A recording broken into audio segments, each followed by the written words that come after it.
Hi, everyone. Welcome to the 12th episode of Lemonology. My name's Grant Pringle. I'm a senior account manager at Pill Lemon, part of the Pill Lemon group. And today we've got my fellow guest and colleague in crime, Dino. Dino is obviously our technical SEO specialist, and he's got a number of years in the game. And I think today what we're going to be focusing on, Dino, is especially this is kind of in your domain where it comes to page speed optimization and internal linking. I know you've been focusing on a lot of projects at the moment that involves internal linking. So I'd love to just how we can maybe educate the audience based upon, with what really involves page speed optimization. What are the things that you normally look at, and what is the processes that you actually follow when it comes to that? Okay. Thanks, Grant. Hi, everybody. And page speed optimization, my experience with it is primarily on WordPress websites. Okay. Okay. So, I do know the basic principles behind it. They apply to all the websites, but because we're like a WordPress agency, really, I mean, that's the bulk of our websites or our customers' websites normally come from WordPress. It's not always the case, though. Sometimes we see Joomla and other CMSs like Shopify being used, but I'll take you through a bit of my process with regards to speed optimization on a WordPress website, just to keep it more simple. And these principles can be applied to any website, really. So WordPress is really good for performance tune-ups, let's say that much. Stock standard out the box, if we just take a WordPress website and we put it onto the internet, launch the website, whatever it may be about, you're going to see that you're going to get average, sort of page load speeds. Okay. You're not going to, I mean, most of the time we see about like a 45 page load speed out of 100 from a mobile perspective with just a standard, if you just didn't do any changes and just went and built the website. So you'll see normally like about a speed of 45. And then we look to come in and then obviously optimize that and get it to above 90. Anything above 95 is amazing. Fabulous. Yeah. Once you start to go, once you've hit 90, I would say call it a day. Don't worry about that extra 10. It's not going to be worth a lot of rankings. Sites that were mainly impacted by page speed were the slow sites. So people in the upper end of the spectrum that were sort of in the 70s, 80s, 90s, they didn't have too much to worry about when the update came out from Google.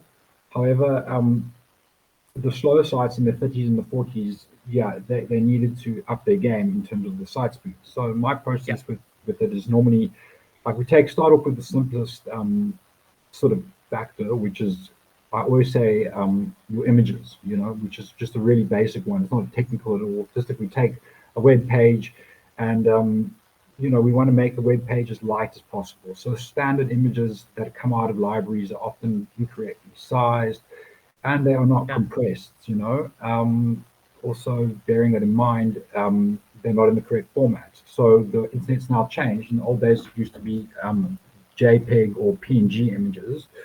Now internet's sort of gone towards next gen image formats, which is WebP or AVIF actually. So you can actually do the conversion through the internet. There's tools that you can just type into Google, convert my images to WebP format, and that will bring you a site that will basically do this for you. However, with WordPress, we're lucky we've got plugins. And the plugins are obviously, everyone knows about them. And WP Rocket's my personal favorite one. Allows you to optimize your images and to serve them in the next gen format, which is much lighter. Much lighter than, Okay, no, that's an integral part. And I could definitely see, because a lot of, especially websites, really nice looking websites have videos. And that also takes a lot of, bandwidth when it comes to the loading of the pages, especially when you're on your mobile, because given that, over 80% of the world's population, people who are on the internet using this thing called the mobile. So I think it has to be optimized effectively with relevant images. So if you can avoid videos, say, Dino, I mean, sometimes it's great to have videos, but it's also, a bit of Yeah. It's nice to have videos. I mean, I like having videos on my webpage, and they help the rankings. Yeah. So there's a quid pro quo, So like one of the options you've got is to basically upload the video to YouTube and then Okay. download it from YouTube. So what that means is that what's happening is it's quite simple. Is that YouTube compresses the video. Okay. So when you download, that's if you're going to self-host the video. Okay, so if you're going to self-host the video on your own website, some people prefer that option. Okay. So it's not a public option. Then that's the best method to do it. Actually, just simply upload the video to your YouTube channel and then download it, and you can And view download it. it. Okay, Yeah, that's a really, I didn't even know that. So that's a good way yeah, of so it's already kind of yeah. compressed to that extent. Yeah, So they compress yeah, it quite a bit, but some people don't mind. They want their videos on YouTube. The best option is when it's on YouTube, and you can just it's an externally hosted video. Then that you're just using you use the share option. You get okay. the link, and then you post it into the relevant module in So your it's website. kind of embedded into Yeah, the website with the YouTube logo, normally that frame that's it. widgets. Yeah. Okay. That's But it. some kind of like luxury websites prefer their own video without any Yeah, affiliate like a YouTube because it's got that luxury kind of yeah. aspect to it. Yeah. Also, if they Um, don't want to share the content on YouTube, so to speak. So in other yeah. words, like it might be private content, or it might be content that's behind a course page, etc. You don't want that being on the public internet, so Correct. that's what happens here. Okay. No, that's interesting. And some of the tools that you use to identify, where websites are quite slow.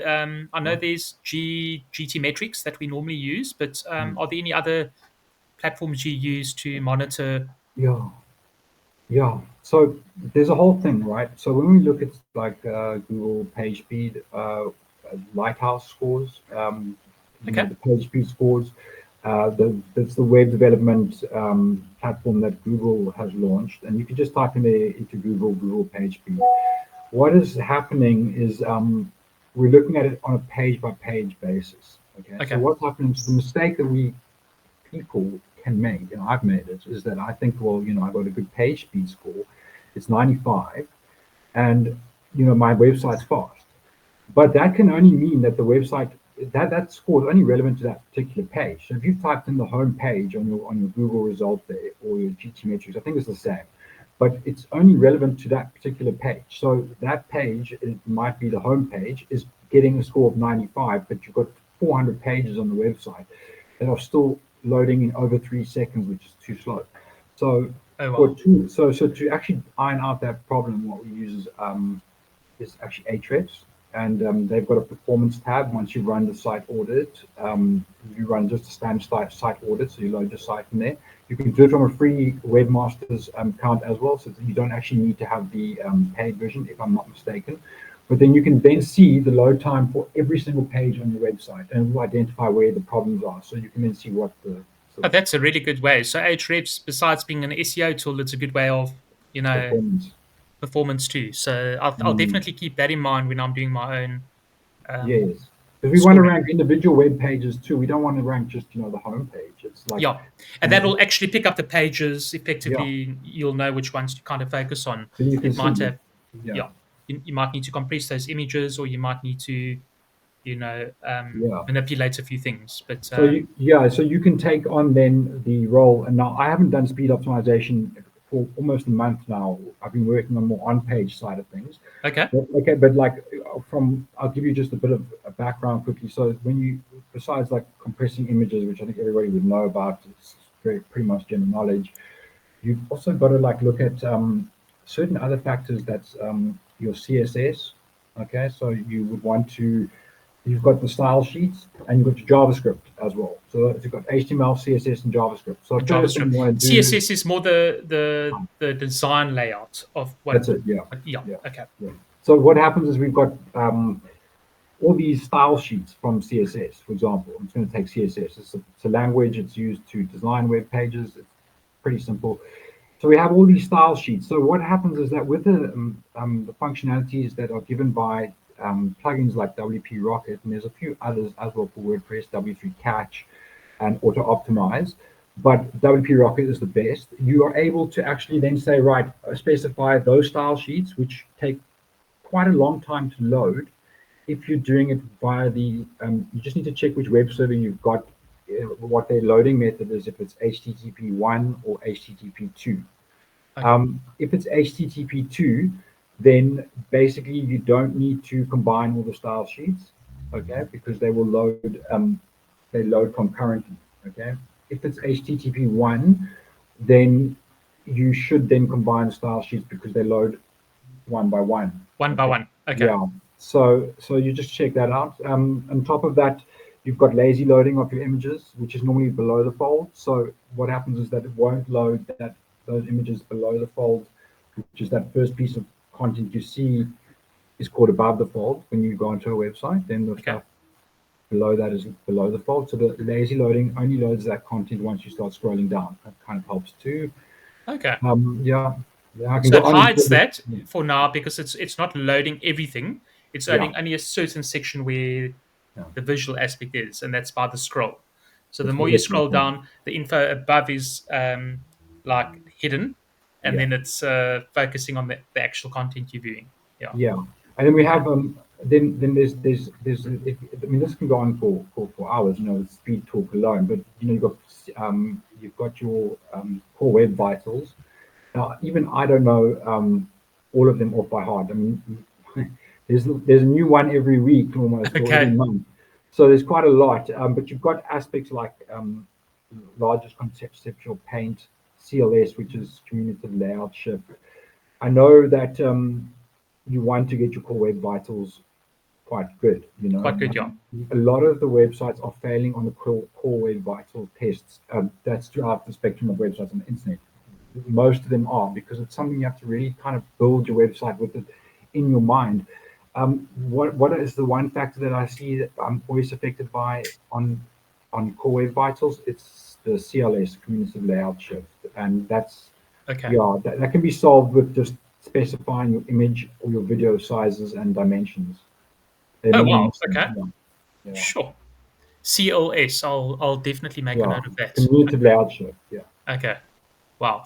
Yeah, Dina, this is definitely a interesting tone. So it just shows how much actually goes into it, and just the tricks of the trade that you can obviously do to save time to figure out that what needs to be optimized.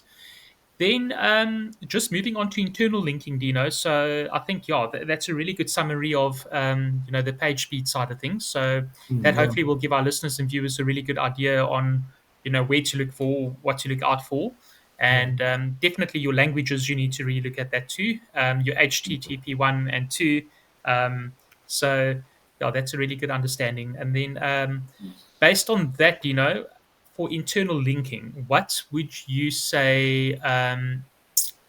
What adds value for internal linking for SEO? I know external linking is quite a great mm, thing for you know getting those backlinks, etc., yeah, etc. But internal linking is quite a important component of one's website.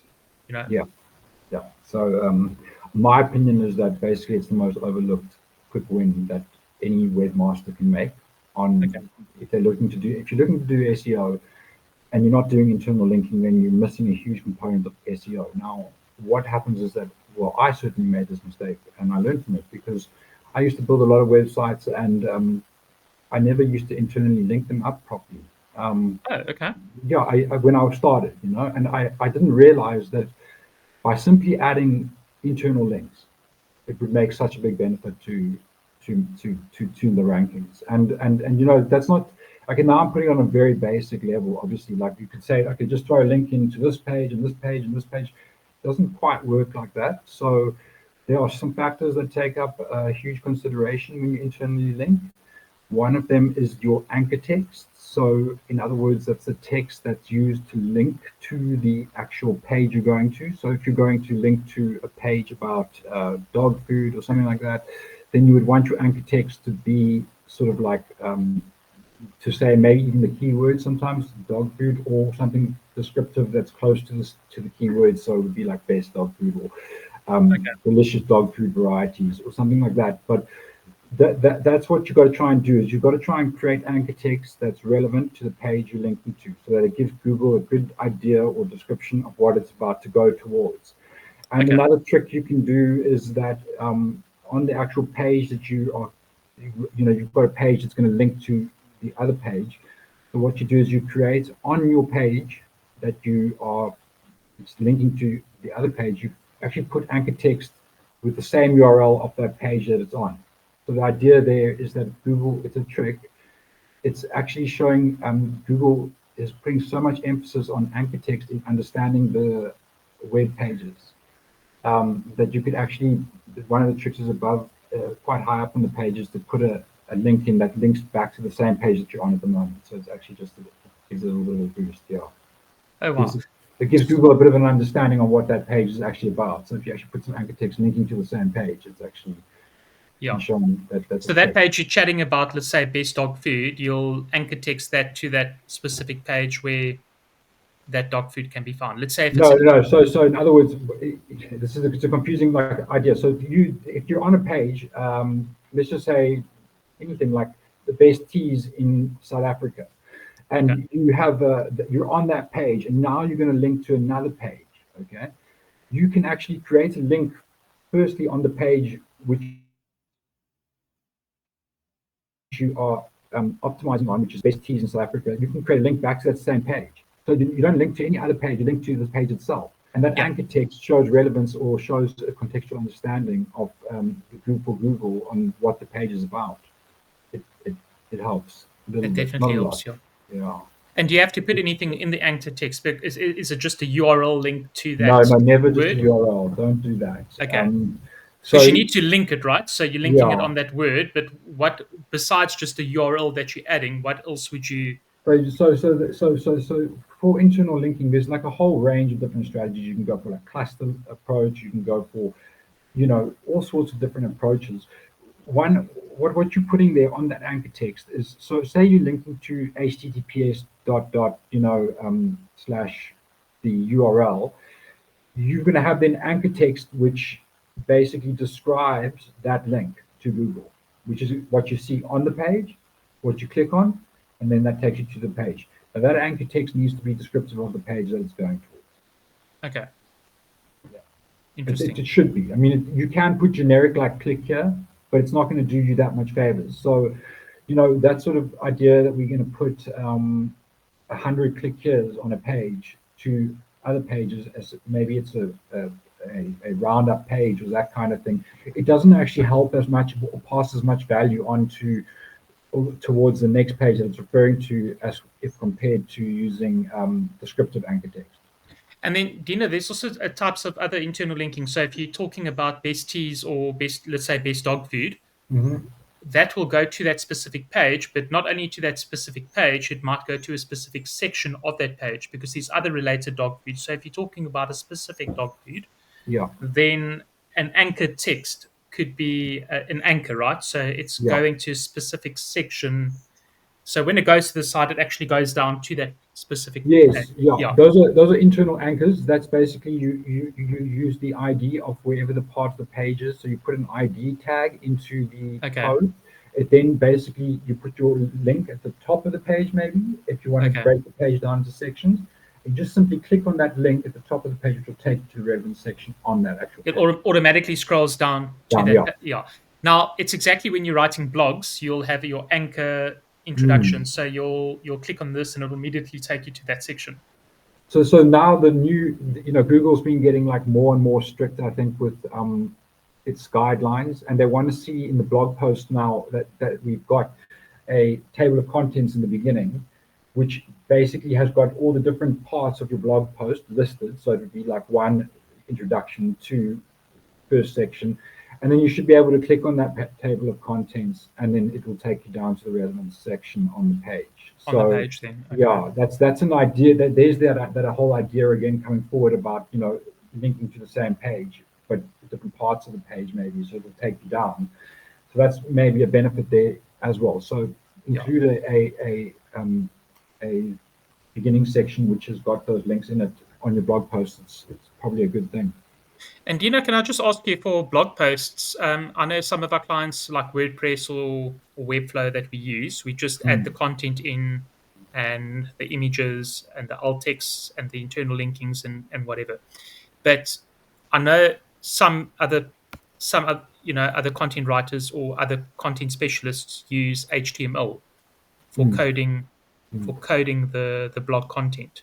mm, So, what would you suggest to have your blog content coded in HTML mhm. or just normally uploaded into normal words? Okay, so basically, like there's many more advanced technologies out there at the moment that have come out compared to WordPress. Okay, Okay. WordPress can be leveraged under certain circumstances to be much more lightweight than what the majority of the population is using WordPress for. They generally will use a page builder. So the page builder is something like a plugin similar to the Elementor plugin, which is exactly what I'm talking about actually, or you've got bricks, you've got breakdowns, you've got a variety of different plugins, page builders, so to speak.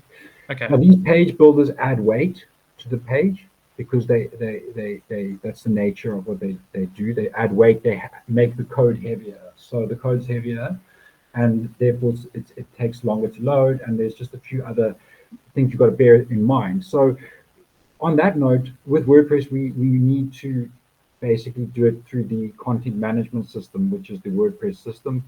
And Yeah. and basically the less layers of abstraction that we've got, so like if there was no page builder, it's better than having a page builder. The closer you're getting to producing a page that's more HTML friendly. So Okay. yeah, so So that WordPress, you don't have to use HTML. You can just upload it into the CMS through normal content. use the Um, content management system, yeah. yeah, but you don't, because I know some other sites use HTML. Once the content's written, they then add it in HTML coding. So Mm. it just depends on the CMS management system. So a Yeah. lot of them require where you need to upload it in HTML. Well, see, WordPress is the one content management system that is rated number one for being SEO friendly. Okay, that's why it's. I mean, Shopify I've heard is making some really good inroads there, but WordPress has got functionality such as plugins and Yeah, all of those kind to of things. cater Which for you need. that. Yeah, Okay, yeah, yeah, that's interesting. Yeah. yeah, And obviously, there's Yoast SEO, which is quite a good factor yeah, for optimizing your content. To ensure that yeah. the readability scoring and all of that's there. So But one thing we've seen is like, okay, Yoast is a great one. Rank Math is really good. mm, You've got AI SEO or something like that. It's along those lines. But stick with Yoast or Rank Math. Be okay, careful if changing from Yoast to Rank Math is sometimes an option that you don't lose all your tags that you've tagged up. So that's okay. something that can happen. You can Um, actually move it across, if I'm not mistaken. you can. I've seen the migrations go wrong Okay, numerous times because they say that they're going to try. I've actually seen it even on one of my personal sites quite a while back. They say that they're going to just take the tags and cross them over to the new plugin settings, but the meta tags and title tags get totally wiped out it totally sometimes. wiped out. Okay, Yeah, but they when might we be. had to install Rank Math on Pill Lemon, did we Mm. have to? Did we have any other plugins before, like Yoast SEO, or did we have to do a I think migration? no, I think we were on Yoast before, Okay, and I think that the it just depends. I think we did see some of the tags needing to be rewritten. It just depends on it. There's a number of factors okay, basically.